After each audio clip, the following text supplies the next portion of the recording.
মানি thermostat. আমার ভিডিওর thumbnail দেখে নিশ্চয়ই বুঝতে পেরেছেন এটা একটা সম্পূর্ণ অন্যরকম বিষয়। আসলে মানি ব্লকেজেস নিয়ে যত কথাই আমরা বলি না কেন বা যত ধরনের মানি ব্লকেজেসের কথা আলোচনা করা হয়ে থাকুক না কেন, মানি থার্মোস্ট্যাটের কথা কিন্তু খুব একটা বলতে শোনা যায় না। কিন্তু জানলে অবাক হবেন, মানি থার্মোস্ট্যাট মানুষের মানি ব্লকেজেসের অন্যতম প্রধান একটা রুট কজ। এবার আসি মানি থার্মোস্ট্যাট কি। মানি থার্মোস্ট্যাট ঠিক এসির মতন কাজ করে। হাসছেন? হাসবেন না। যেমন আপনার ঘরের এসিতে বিভিন্ন টেম্পারেচার সেট করা, অর্থাৎ আপনি যদি 24 ডিগ্রি সেট করেন তার মানে আপনার ঘরে 24 ডিগ্রির মতনই ঠান্ডা হবে, তার থেকে বেশিও হবে না, তার থেকে কমও হবে না।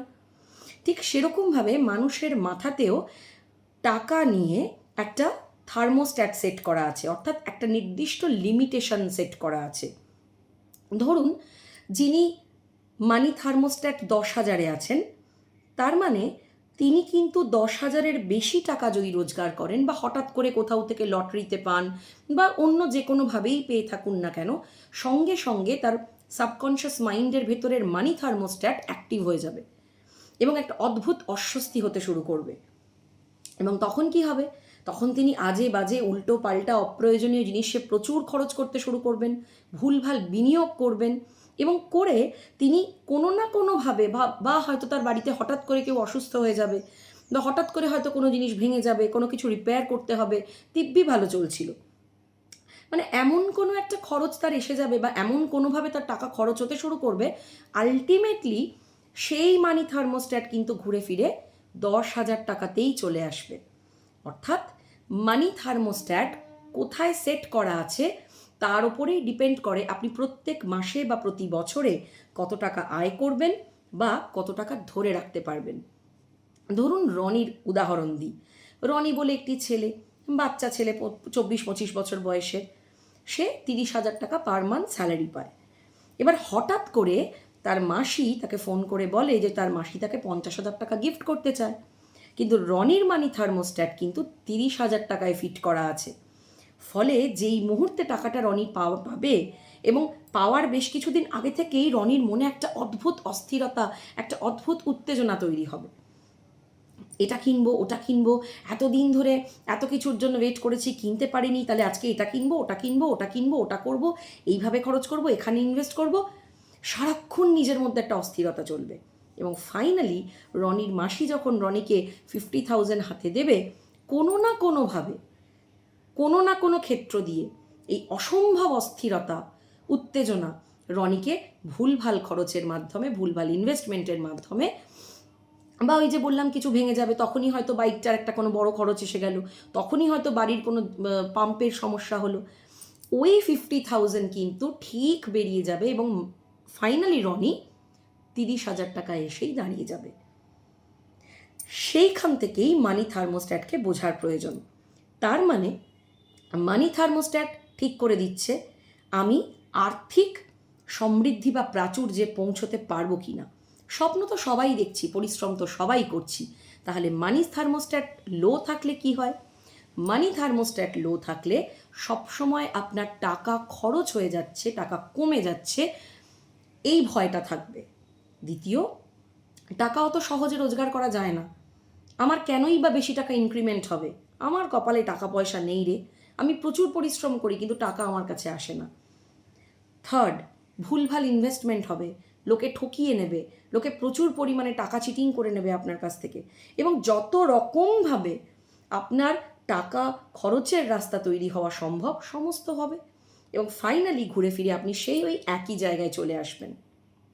এখানে আপনার পরিশ্রম বা আপনার কম পরিশ্রমের ফ্যাক্টরটা কিন্তু আসলে কাজ করে না।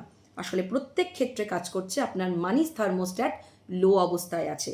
ইভেন আপনার যদি কোনো ইনভেস্টমেন্ট ভালো করতেও হয় তাতেও আপনি ভয় পাবেন, যদি টাকাটা হারিয়ে যায়, যদি টাকাটা নষ্ট হয়ে যায়। ফলে প্রত্যেক মুহূর্তেই কিন্তু টাকা ওরিয়েন্টেড একটা ভয় আপনাকে সবসময় জড়িয়ে রাখবে এবং একটা অন্যতম মূল জিনিস আপনি নিজের জীবনে দেখতে পাবেন, সেটা হচ্ছে প্রচুর পরিমাণে লোন, প্রচুর পরিমাণে ধার, যতই রোজগার করুন না কেন, যতই পান না কেন, সেটা কোনোভাবেই থাকবে না, কোনো না কোনো ভুলভাল দিকে বেরিয়ে যাবেই। লোন এবং ধার হওয়ার অন্যতম প্রধান কারণ কিন্তু মানি থার্মোস্ট্যাট। তাহলে মানি থার্মোস্ট্যাটকে বাড়াবার জন্য কি কি করা যেতে পারে?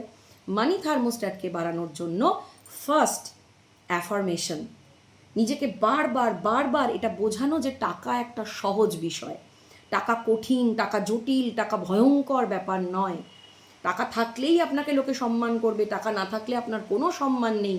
এই ধরনের যে ভুলভাল চিন্তাভাবনা, যে নেগেটিভ প্রোগ্রামিং, সেখান থেকে বেরোনো, এবং তার প্রথম উপায় হলো অ্যাফার্মেশন। Number 2, journaling. প্রত্যেক দিন নিজেকে লিখুন, আমি ভীষণভাবে একটা নির্দিষ্ট অ্যামাউন্ট রোজগার করার জন্য যোগ্য, আমি ভীষণভাবে এই অ্যামাউন্ট সেভ করার জন্য যোগ্য, আমি ভীষণভাবে টাকা ভালো ধরে রাখতে পারি, আমার কাছে ভীষণ আনন্দে টাকা থাকে, টাকা বাড়ে, এবং আমি আর্থিক দিক থেকে সচ্ছল। এই ধরনের জার্নাল করা শুরু করুন। Third, gratitude. 2 টাকাও যদি আপনার কাছে থাকে, সেই টাকাটাকেও গ্র্যাটিটিউড জানানো, এবং টাকা খরচ করার সময় ভয় না পাওয়া। সবসময় নিজেকে এটা মনে করানো যে এই 2 টাকা যদি খরচ করি, সেটা নিশ্চয়ই 200 টাকা হয়ে আমার কাছে ফিরবে, নিশ্চয়ই ফিরবে। এই ধরনের কিছু প্র্যাকটিসেস, এগুলো করলে কিন্তু নিরন্তর করতে হবে।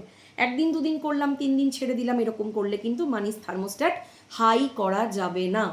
কিন্তু আপনি যদি নিরন্তর অ্যাফার্মেশন করেন, নিরন্তর জার্নালিং করেন, নিরন্তর গ্র্যাটিটিউড করেন, খরচ করার সময় খুশি মনে খরচ করেন, যে আমি খরচটা যে করতে পারছি তার জন্যেও থ্যাংক ইউ, তার জন্যেও thank you so very much universe, যে এইটুকুনি খরচ আমি করতে পারছি। এইভাবে কিন্তু আপনার মানি থার্মোস্ট্যাট ডেফিনেটলি একটা নির্দিষ্ট সময়ের পর, মিনিমাম 1 মাস যদি নিজেকে সময় দিয়ে দেখেন, এই এক্সপেরিমেন্টটা যদি মিনিমাম 1 মাস করতে পারেন, আপনার মানি থার্মোস্ট্যাট হাই হতে বাধ্য, টাকা থাকতে বাধ্য, নানান রকম নতুন নতুন ইনকামের সূত্র খুলতে বাধ্য, আর অবশ্যই আপনার সমস্ত লোন শোধ হওয়ার রাস্তাও খুলতে বাধ্য। কারণ তখন টাকা পয়সা নিয়ে আপনার ভেতরের যে চেতনা, ভেতরের যে বিশ্বাস, ভেতরের যে সচেতনতা, তা আস্তে আস্তে বদলাতে শুরু করেছে, আর মানি থার্মোস্ট্যাট হাই হতে শুরু করেছে। তাহলে পরের ভিডিওতে দেব মানি থার্মোস্ট্যাট হাই করার কিছু ডেইলি এক্সারসাইজ। এই অ্যাফার্মেশন, জার্নালিং, গ্র্যাটিটিউডের পাশাপাশিও খুব সহজ কিছু টেকনিক কিভাবে ব্যবহার করে মানি থার্মোস্ট্যাটকে আমরা সব সময় ধরে রাখতে পারি এবং হাই থেকে হায়ার করতে পারি, সেটা নিশ্চয়ই বলবো পরের ভিডিওতে। খুব ভালো থাকুন। যদি কেউ পার্সোনাল কনসালটেন্সি করতে চান, তার জন্য 9231770676 এই নাম্বারে অবশ্যই হোয়াটসঅ্যাপ করুন। ভালো থাকুন, দেখা হচ্ছে পরের ভিডিওতে এরকমই একটা অসম্ভব সুন্দর, অত্যন্ত প্রয়োজনীয় বিষয় নিয়ে। ততক্ষণ অবধি খুব ভালো থাকুন, সুস্থ থাকুন, জীবন বদলান।